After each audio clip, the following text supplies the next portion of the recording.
Chicago, Illinois. Michael Jordan's restaurant, 500 North LaSalle Street. Saturday night, March 23rd, 1991, 10:15 p.m. The upscale establishment represents everything glamorous about Chicago's sports culture. Championship memorabilia lining mahogany-paneled walls, VIP sections reserved for athletic royalty, and clientele that reads like a who's who of professional sports excellence. Tonight's crowd includes Bulls players celebrating another dominant season, Bears legends reliving their Super Bowl glory, sports agents negotiating multi-million-dollar deals, and media personalities who shape public perception of athletic achievement. The atmosphere combines sophisticated dining with competitive networking, where every conversation could influence someone's career trajectory. In the restaurant's most exclusive VIP section, Mike Tyson celebrates his childhood friend Kevin's 30th birthday. Mike, 24 years old, undisputed heavyweight champion, wears a tailored suit that emphasizes rather than conceals his physical presence. Despite the formal setting, his aura of contained violence makes him instantly recognizable to Chicago's sports cognoscenti. The birthday celebration includes a small group of Mike's inner circle, childhood friends from Brooklyn, boxing associates, and a few entertainment industry figures who've become genuine friends rather than business acquaintances. The mood is relaxed, unusually peaceful for Mike, who's been dealing with increasing media pressure and personal controversies. To Kevin, Mike raises his champagne glass. 30 years of friendship, brotherhood, and loyalty. Here's to 30 more years of keeping it real. The toast is interrupted by the approach of Marcus "Magic" Williams, basketball's second biggest superstar after Michael Jordan. 6'6", 220 pounds of athletic perfection, wearing custom Italian leather and jewelry worth more than most people's houses. His presence immediately shifts the restaurant's energy. Conversations pause, heads turn, phones emerge to capture whatever interaction is about to unfold. Marcus represents everything that early 1990s NBA culture embodies: athletic excellence combined with global marketing appeal, individual brilliance within team success, the kind of cultural influence that makes basketball players more famous than movie stars. 5 NBA championships have made him basketball royalty. His endorsement deals have made him financially secure for life, and his global recognition has made him one of the most famous athletes on earth. But Marcus's success in team sports has created a dangerous perspective about athletic hierarchy. Surrounded by teammates who share victories and defeats, protected by coaches who design systems for success, celebrated by media who focus on team achievements, Marcus has developed the belief that team sport athletes represent the pinnacle of athletic evolution. In Marcus's worldview, individual sports like boxing represent primitive forms of competition that team sports have transcended. Individual fighters succeed through brute force rather than strategic intelligence, physical intimidation rather than systematic excellence, raw violence rather than sophisticated athletic artistry. Tonight, Marcus notices Mike Tyson receiving attention from Chicago's sports elite and interprets it as threat to team sports' cultural dominance. In Marcus's mind, athletes who compete without teammates, who win or lose entirely through individual capability, represent outdated forms of athletic achievement that modern sports have evolved beyond. Marcus approaches Mike's VIP section with the confident swagger of someone accustomed to being the most important athlete in any room, except when Michael Jordan is present. His movement draws immediate attention from across the restaurant. Conversations slow, cameras turn.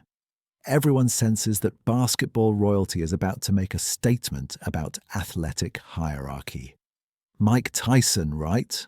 Marcus announces loudly enough for half the restaurant to hear, positioning himself to ensure maximum audience for whatever follows. "Cute little sport you got there, boxing." The restaurant's energy shifts immediately. Chicago's sports elite recognize that Marcus Williams just approached Mike Tyson with what sounds like a challenge, disguised as casual conversation. This is either brilliant confidence or dangerous overreach, depending on how Mike responds. Mike sets down his champagne glass, turns from the birthday celebration to give Marcus his complete attention. Not offended or defensive, just present and aware, reading the basketball superstar with the kind of assessment he once gave opponents before fights. "Marcus Williams," Mike says respectfully, extending his hand. "Congratulations on another great season. 5 championships is impressive by any measure." Marcus looks at the extended hand but doesn't immediately shake it. Instead, using the moment to establish his perceived superiority over boxing's biggest star in front of Chicago's athletic elite. "Thanks, but here's the thing," Marcus continues, his voice carrying across the VIP section. "Real athletes play team sports where intelligence matters more than just hitting people. Basketball, football, baseball, that's where athletic excellence really gets measured. We rule this world now, not individual fighters." Kevin, whose birthday celebration has been interrupted by Marcus's challenge, attempts diplomatic intervention. "Marcus, we're just trying to have a good time here, maybe..." But Marcus cuts him off, his attention focused entirely on Mike. "Nah, I want to understand something. This dude's supposed to be the toughest athlete alive, right? But what's he really proved? He beats up other guys one-on-one in a ring with rules and referees. I lead teams to championships against the best athletes in the world. Which takes more skill?" Mike listens to Marcus's assessment without visible offense, studying the basketball player with calm attention that experienced observers recognize as more significant than anger. Mike is reading Marcus, his psychology, his motivations, the assumptions underlying his public challenge. "Individual fighters," Mike asks quietly. "Let me show you what individual really looks like." Mike's response carries across the restaurant without him raising his voice, but something in his tone makes conversations stop throughout the dining room. Sports figures, agents, media personalities. Everyone recognizes that the atmosphere just changed from celebrity networking to something much more serious. Marcus grins confidently, interpreting Mike's calm response as evidence that his assessment was correct. The feared heavyweight champion is just another individual sport athlete who can't handle intellectual challenges from team sport superstars. "Show me what? You gonna prove boxing is harder than basketball? Individual toughness is better than team excellence? Please, I've got 5 championship rings that say team sports require more complete athletic ability than any individual competition." Mike considers Marcus's challenge, recognizing the strategic corner Marcus believes he's created. In Marcus's calculation, Mike either accepts verbal humiliation about boxing's supposed inferiority or responds with aggression that will make him look primitive compared to sophisticated team sport athletes. But Mike's response transcends Marcus's limited understanding of athletic achievement.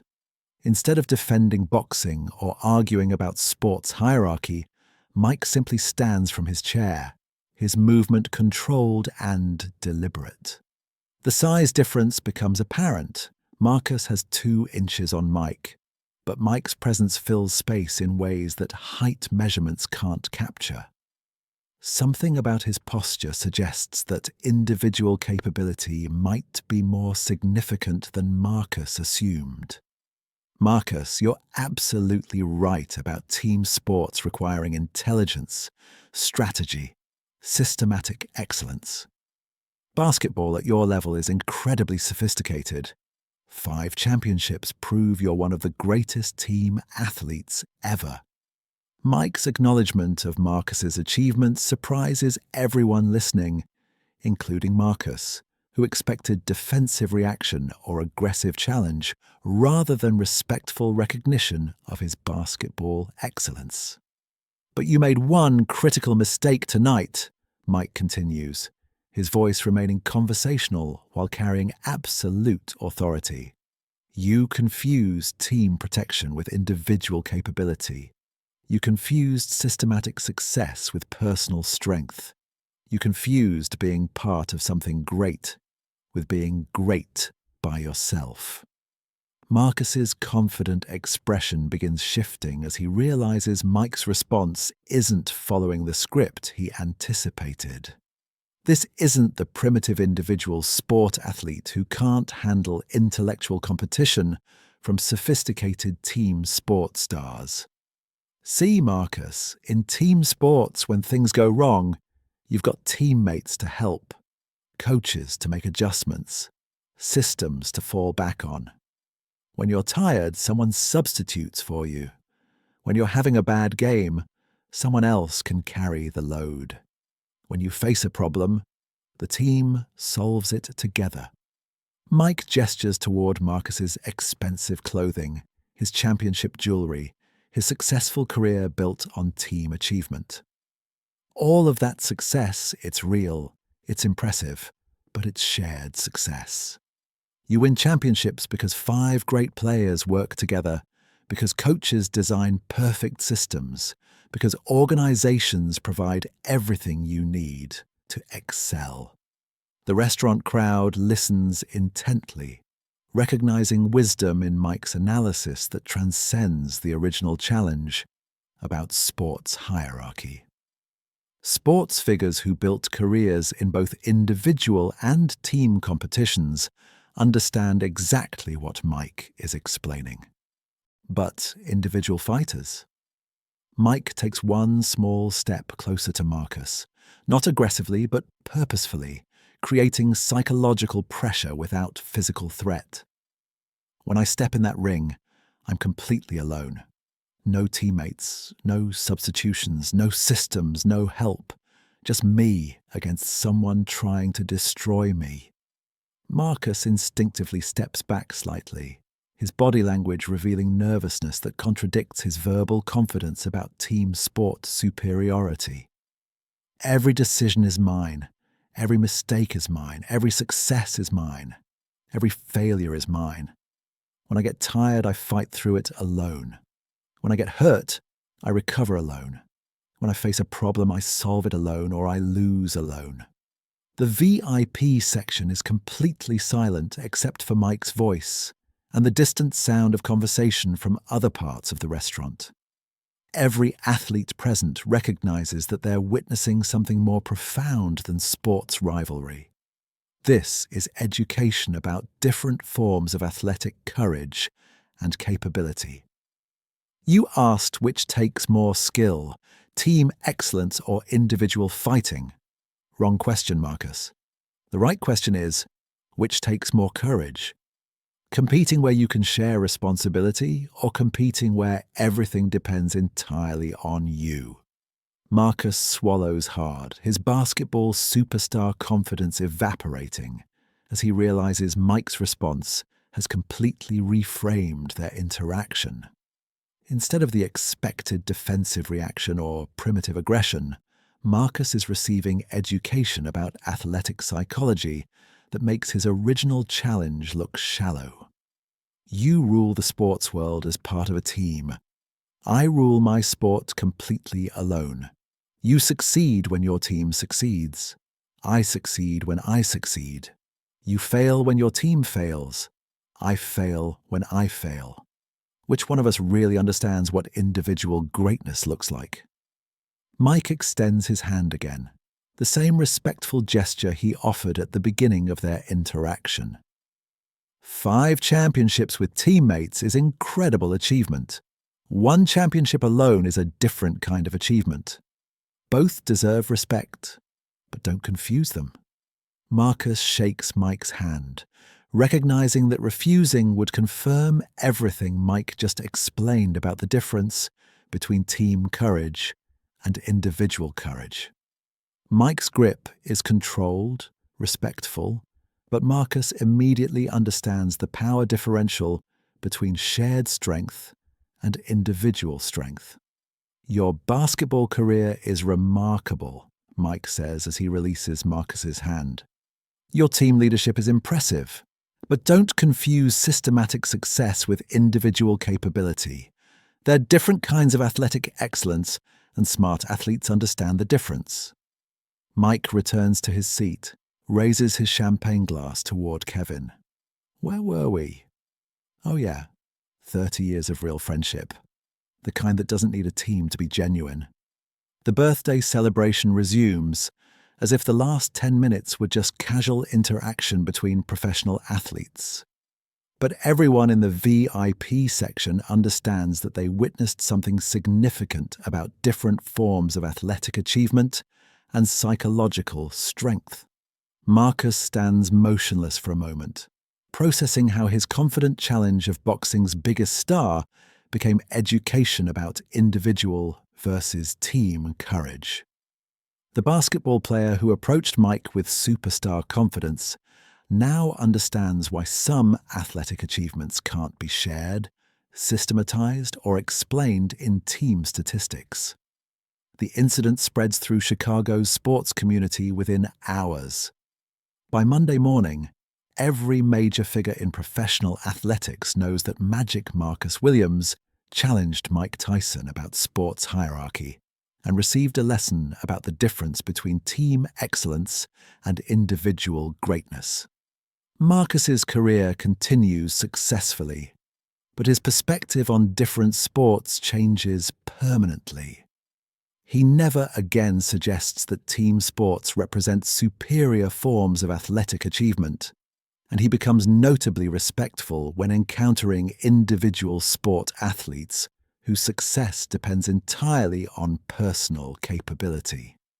"Mike Tyson taught me something important that night," Marcus tells close friends months later.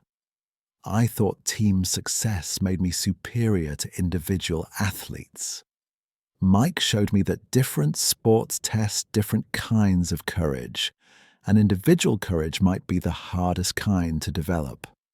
Michael Jordan, when asked about the incident by Chicago sports media, uses it as example of why he respects individual sport athletes despite his own team sport success. "Marcus learned something I figured out early. Fighting alone takes a different kind of strength than fighting with help. Both are valuable, but they're not the same thing." The restaurant education becomes Chicago sports folklore, repeated whenever team sport athletes encounter individual sport competitors whose achievements depend entirely on personal capability. It illustrates the importance of understanding that different sports test different forms of athletic courage and psychological strength. Years later, when Mike's career takes its various turns, Marcus Williams always defends him in sports media. "Mike Tyson could have embarrassed me that night," Marcus tells ESPN. "Instead, he educated me about something I didn't understand. That showed more class than any athletic achievement I've ever witnessed." The lesson transcends sports culture. It's about understanding different forms of excellence, about respecting achievements that can't be shared or systematized, about the difference between team courage and individual courage. Everyone in that VIP section learned that lesson, watching Mike educate Marcus without humiliating him. Marcus Williams learned it most directly, trading his assumptions about team sport superiority for understanding that some forms of athletic greatness can only be achieved alone. And Mike Tyson. Mike finished celebrating Kevin's birthday enjoying rare, peaceful evening with genuine friends rather than business associates. Because for him, educating a basketball superstar was just another evening, proving that some forms of strength can't be measured in team statistics or shared with teammates. They can only be developed and demonstrated by individuals who understand what it means to succeed or fail completely alone. Michael Jordan's restaurant still hosts Chicago's sports elite nightly. But veterans will tell newcomers about the night Mike Tyson showed basketball royalty, that some athletic achievements can't be won by teams, only by individuals who possess the courage to compete, where everything depends entirely on personal capability, and nothing can be shared except the victory or defeat that individual effort creates.